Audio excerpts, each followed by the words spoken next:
everyone! Welcome back to my channel. Well, for this episode, I'm going to show you how to cook a crispy fried chicken wings using an air fryer. Don't forget to subscribe to my channel and click this video, like this video, and also check out my other air fryer recipes here in my channel.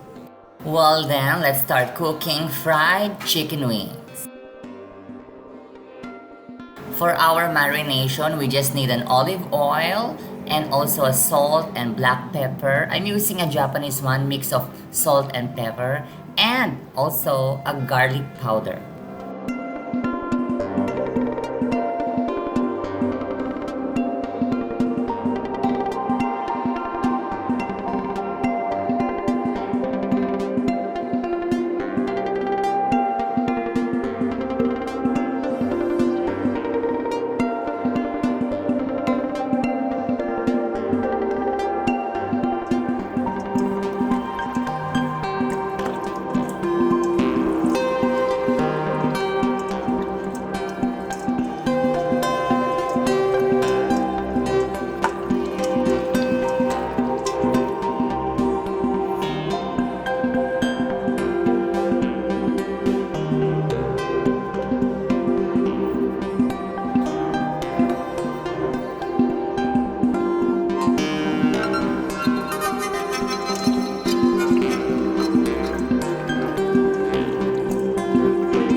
So yes, marination is done. Let's leave it for 30 to 40 minutes.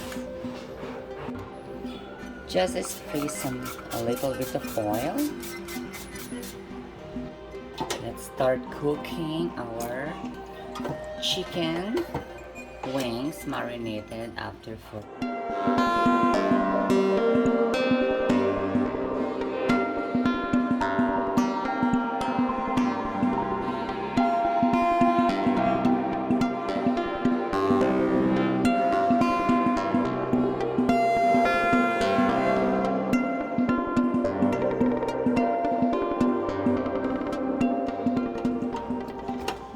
Spray some olive oil.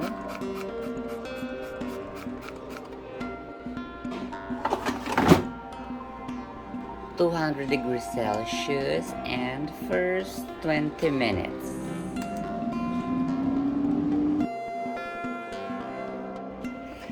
Yes, after 20 minutes. Well, it smells so good. We need to flip it for another 15 minutes.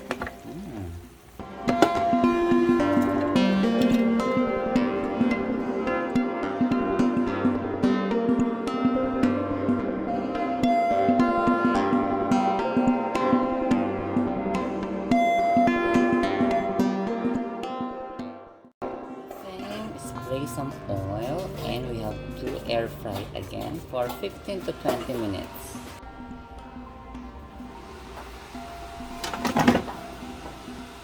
Let's say same temperature, additional around 15 to 17 minutes. Yes.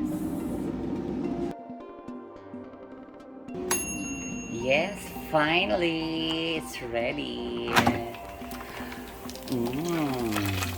Wow, so delicious. It smells so good. Our crispy air fried chicken wings. See?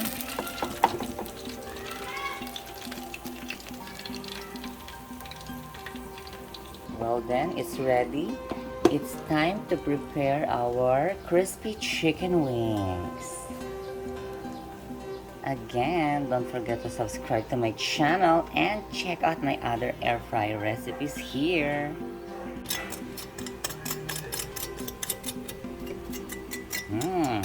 Crispy.